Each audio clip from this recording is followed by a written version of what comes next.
नागपूरच्या डागा रुग्णालयामध्ये एक गंभीर प्रकार घडलेला आहे. एक बाळंतीण जिचं मूल मेलेलं मृत म्हणून जन्माला आलं. त्या बाळंतिणीने आरोप लावलेला आहे की तिच्यासोबत अत्यंत अमानवीय प्रकार घडला आहे. काय अमानवीय प्रकार घडलेला आहे, तिचे जे पती आहेत त्यांच्याशी बोलूयात. क्या नाम है आपका? सुरेंद्र बनवटे. बरं, सुरेंद्रजी मला हे सांगा, काय घडलं नेमकं? किती वाजता ऍडमिट केलं, किती वाजता त्या रूम मध्ये नेलं आणि काय घडलं, तिने काय सांगितलं तुम्हाला? आम्ही सकाळी 8:30 वाजता इथे आलो होतो. मी त्यांना सोडून मग चालले गेलो. तर त्यांना ॲडमिट जे प्रोसेस होतं त्यांचं ते अपॉइंटमेंटचं सगळं प्रोसेस करून त्यांना पेन जास्त झालं. पेन जास्त झाल्यानंतर आम्ही 10 10:30ला आम्ही त्यांना ॲडमिट केलं. डॉक्टरनी म्हटलं की ॲडमिट करा. ॲडमिट केलं तर पेन होत होता त्यांना खूप जास्त पेन होत होता आणि त्याच्यानंतर अजून जास्त पेन वाढलेला होता. पण आम्ही जेव्हा ॲडमिट रूममध्ये नेलं, लेबर रूममध्ये नेलं, तिथे त्यांना काही लक्ष देत नव्हते. ते खूप तडपत होती माझी पत्नी आणि त्यानंतर ती तडपत होती. तर त्यांना पण म्हणत होतो आम्ही की त्यांना लेबर रूममध्ये डिलिव्हरीसाठी न्या, पण ते नेत नव्हते आणि त्यांच्याशी उद्धटपणे बोलत होते. आणि माझी जी ताई आहे, बहीण आहे, मम्मी आहे, त्यांना पण ते रूममधून बाहेर काढत होते आणि त्यांना मी नंतर किती बोलवलं. वाजता त्यांना लेबर रूम मध्ये नेलं आणि प्रसूतीचा प्रयत्न करण्यात आला? आम्ही त्यांना 12-1 वाजेच नेलं होतं आणि त्याचं ऍडमिट केलं होतं अंदर लेबर रूम मध्ये. त्याच्यानंतर जे प्रसूतीसाठी जे नेलं त्यांना समथिंग 8 वाजे वगैरे नेलं, रात्री 8 वाजता नेलं आणि त्यानंतर 9 वाजे त्यांची डिलिव्हरी करण्यात आली. पण त्यावेळेस बी खूप जास्त प्रॉब्लेमॅटिक होतं आणि ते सहन नव्हती करत. तरी पण त्यांना इंजेक्शन जे दरचं इंजेक्शन होतं ते देण्यात नव्हतं आलं आणि जे मेडिसिन पण द्यायची होती ते पण मेडिसिन दिलेलं नाही. तुम्ही जेव्हा तुमच्या पत्नीशी बोललात रात्री, काय सांगितलं तिने, काय घडलं तिच्यासोबत?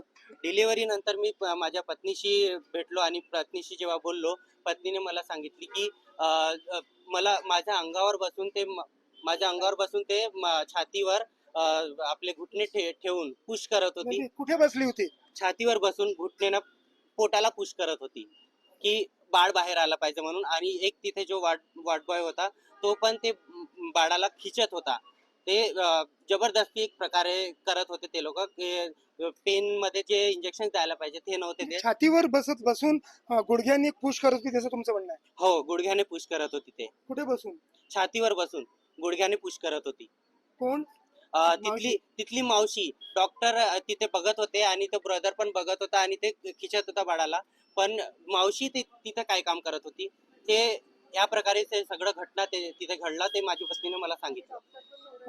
हे सगळं प्रकरण सामाजिक कार्यकर्ते नगरसेवक वसीम खान यांनी पुढे आणलेलं आहे. वसीम भाई, तुमचा काय अनुभव पोलिसांसोबत आणि इथे जे तुम्ही डीन सोबत बोललात, काय म्हणणं आहे?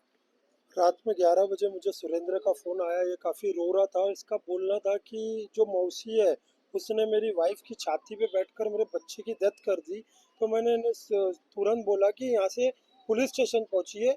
और जब मैं पुलिस स्टेशन पहुँचा तो वहाँ पे जो पीएसआई थे उन लोगों ने हमारा एप्लीकेशन लिया मेरे बोलने पर और बोला है कि डॉक्टर का और हॉस्पिटल का केस है तो इन पर इंक्वायरी होंगी, पहले पूछताछ करेंगे, कैमरा चेक करेंगे। मतलब ठीक है। तो वो कल रात की बात थी। आज मैं सुप्रिटेंडेंट से मिला यहाँ। सुप्रिटेंडेंट ने पहले साफ मना कर दिया कि ऐसा हो ही नहीं सकता, लेकिन हमने जब बोले कि यहाँ की जो मौसी है वो अब्यूज़ करती है, गंदी लैंग्वेज यूज़ करती है और बहुत से ऐसे इंसिडेंट होते हैं हर महीने, हर रोज़ ऐसे इंसिडेंट सुनाई देते हैं, तो ये भी हुआ होगा, आप इसकी इंक्वायरी कीजिए। तो हमसे उनने 2 घंटे का समय लिया है। मैंने बोला उनको वहाँ जो डॉक्टर थी वो भी रहना चाहिए, वहाँ जो ब्रदर था वो भी रहना चाहिए और वो मौसी भी रहना चाहिए। लड़की पहचानेंगी। और हमारा अभी पीआई से वापस से बात हुई है।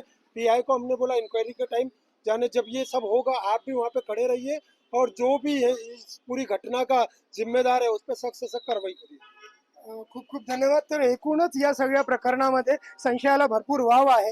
जेव्हा आम्ही डॉक्टर दिलीप मडावी जे इथले प्रमुख आहेत त्यांच्याशी बोललो, तेव्हा त्यांनी असं सांगितलं की अशी घटना होऊ शकत नाही. तिला प्रसूतीला जी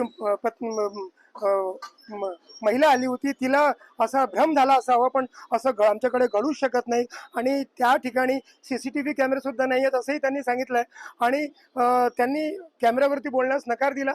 त्यानंतर डॉक्टर मेहता नावाच्या एक लेडी डॉक्टर आहेत त्या बोलतील असं सांगितलं. डॉक्टर मेहतांशी जेव्हा आम्ही बोललो तेव्हा त्यांनी बोलण्यास नकार दिला आणि त्यांनी हेही सांगितलं की ज्या मावशीबद्दल हे आरोप लावले जात आहेत ती मावशी अजून आलेली नाही आहे, तिला बोलवायला पाठवलेलं आहे. त्यानंतर तिची विचारपूस केल्या जाईल आणि त्यानंतर नंतरच काय घडलं ते नेमकं सांगितलं जाईल. त्यामुळे एकूणच हॉस्पिटल प्रशासन कोणीही बोलायला तयार नाही आहे, नेमकं काय घडलं हे सांगायला तयार नाहीत. पण तरीही 9 तास एखाद्या महिलेला प्रसूती वेदनेने का तडफडत ठेवलं जातं आणि त्यानंतर तिच्यासोबत अमानवीय पद्धतीने गुडघ्यांनी आणि छातीवर बसून असा प्रकार का केला जातो, हा प्रश्न नागरिकांतर्फे विचारला जातोय. संजय तिवारी, NDTV मराठी, नागपूर.